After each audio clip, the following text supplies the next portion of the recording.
guys, welcome to MountMaker 0.7 update video. So I got a bit of news, nothing too crazy, but the first couple weeks of having MountMaker in public beta have been resoundingly awesome. So much support from you guys, so thank you very much for that. I have taken as many of your suggestions as I can and implemented them. There's a lot, so I haven't got to everything. If I haven't implemented your suggestion yet, hold on. For the most part, I haven't. I'm pretty sure I haven't forgot anything. If you don't know already, I do have a to-do list posted publicly on the MountMaker website. You can always check there. If you don't see something that you suggested on there, you can always feel free to shoot me an email or a message and check in and say, hey, did you forget about this? And chances are, if it's not on the list, I probably did. So just so you know that. In other news, I did go out and purchase this lovely thing circa 2015. It does what it needs to. We now have a Mac OS version for MountMaker, and today it is serving as my list so I don't forget any of the updates that I've actually done over the last couple weeks. So if you see me constantly looking over here, that is why. Now, without further ado, let's get into it. I'll start with what I think is one of the most exciting, to me, the most exciting add-ons for MountMaker is independent base width. So one of you suggested this to me because your mount or your frame narrows significantly in the middle or something along those lines, and I don't know, it can make for some pretty interesting mounts and at the same time allows a little bit of extra freedom. So how this works is you still have your rear arm length or width and your front arm width like you always did, but now we also have base width as a third option. It will change only the center without changing your actual standoff width. Helps if I have a little bit of length to play with. So that affects that, and now you can of course shrink your base right down to nothing now, which will do some pretty funky things, but it is helpful on some of the much smaller cameras, I find. Of course, bring your arm length back down. So yeah, pretty self-explanatory when you see it. You can also, I have it set now so arm length can't actually ever be perfectly 0. It'll go down to 0.1. This is just for programming reasons to allow these the chamfers and the fillets to stay no matter what, just to make them the mount flush with itself, so to speak. But you can change between fillet and chamfer, and it will affect the inside and the outside like this. I find that the arms are a little bit too short when you have the arm length at 0 like this, so it can help to kind of just space them out. Now I know a couple of you are asking this, so I'll just show here. I did add this in the previous update, disable Workbench. It does allow you to go under the mount without the constant zooming in issues.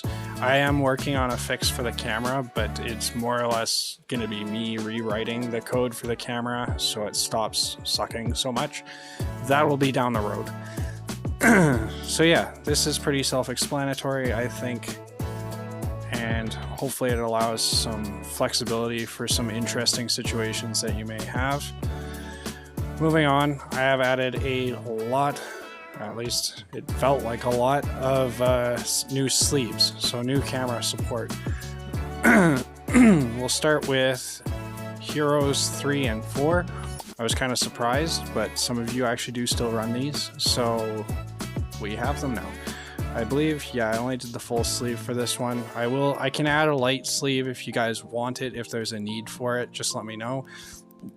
As you might have noticed, I have started working on adding some extra things to the sleeves. I'll go back and add improvements to the other ones as well as I go, but little things like this slit here to allow you to actually put your camera in around the so the lens can actually fit through the mount easier.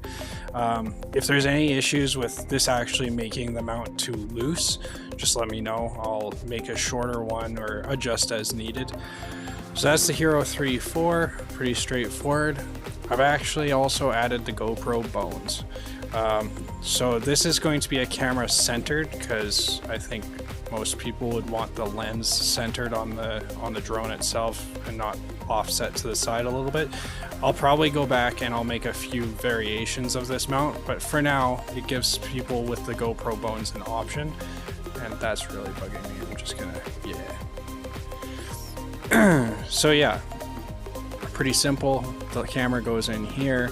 The long piece with the circuitry inside comes out this side here. There should be enough room in the back for your plug. Yeah, so GoPro bones supported now.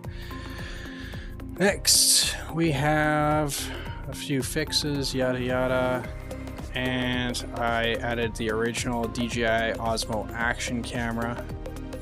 It's I was surprised. It's a pretty beefy camera with a massive lens on the front of it, so it looks heavy to me. I don't own one, of course, but if you do own a original action camera and you run into issues with this sleeve, make sure to let me know so I can do the needed fixes.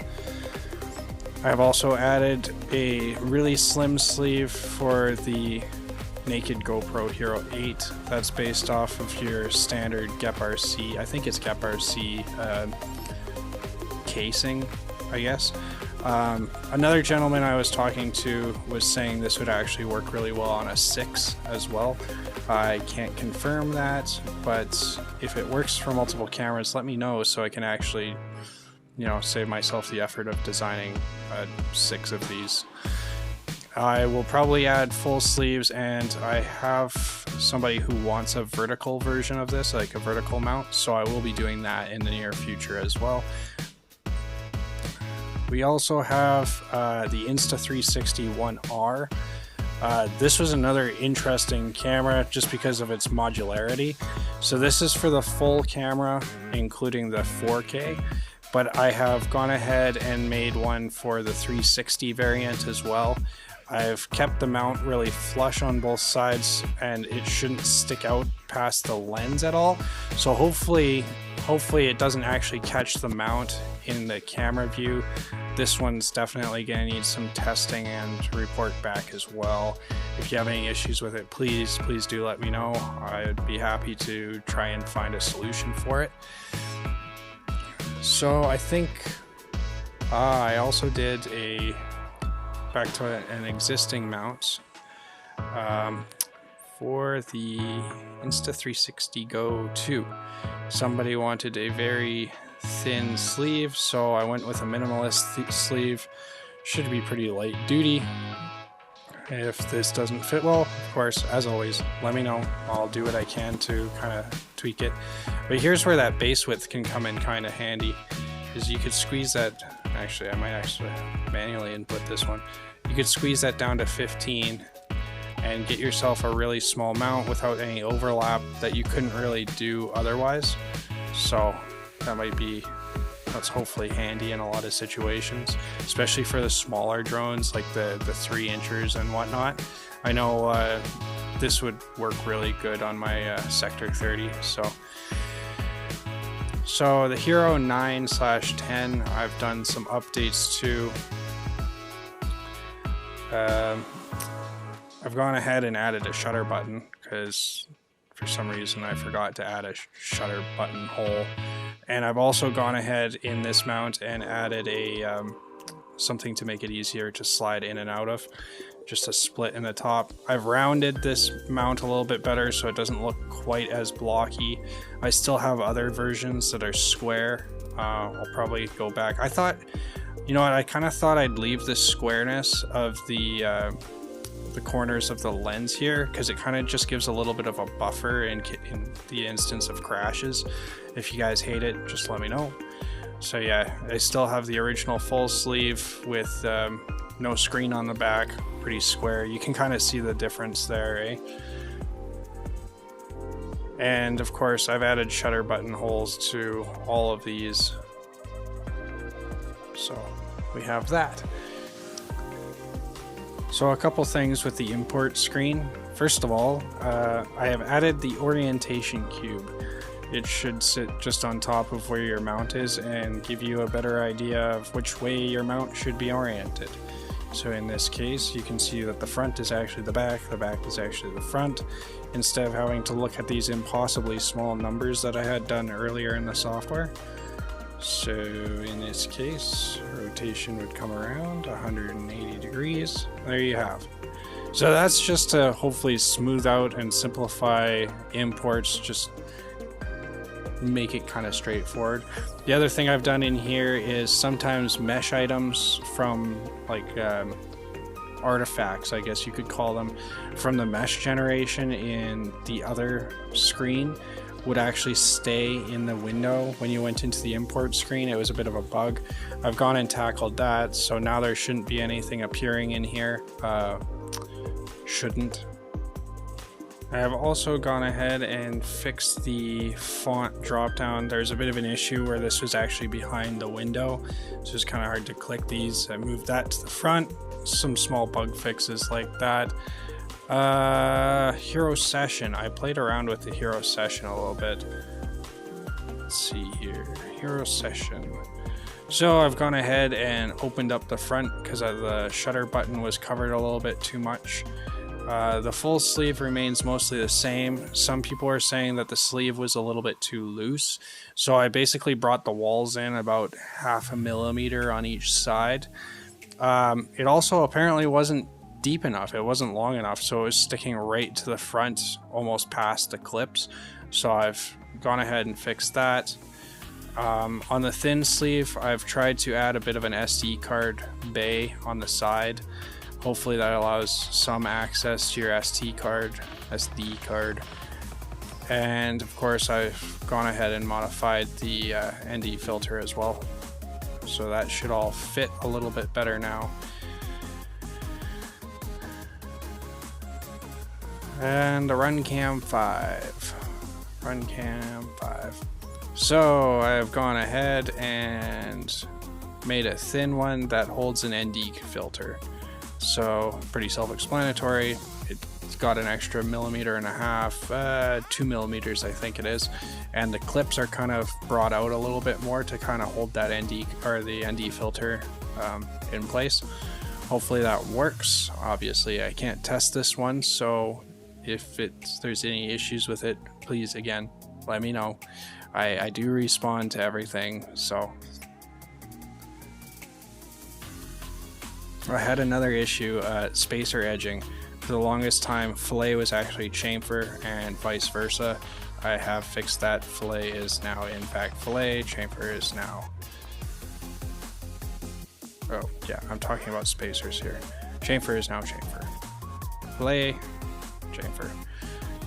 So there was a problem with the standard GoPro bracket. I guess the bolt hole itself was too far down, so you couldn't actually fit it through a lot of standard mounts, and the nut size was too small. So I've gone ahead and I have changed both of those items. Hopefully they fit a little bit better now. Yeah, pretty straightforward fix.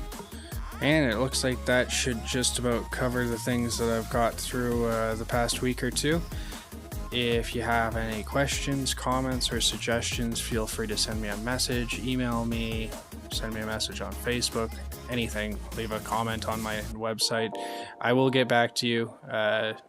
And basically everything that I've done over the last 2 weeks has been suggestions from you guys, so I greatly appreciate that. And yeah, hope you guys have a great week.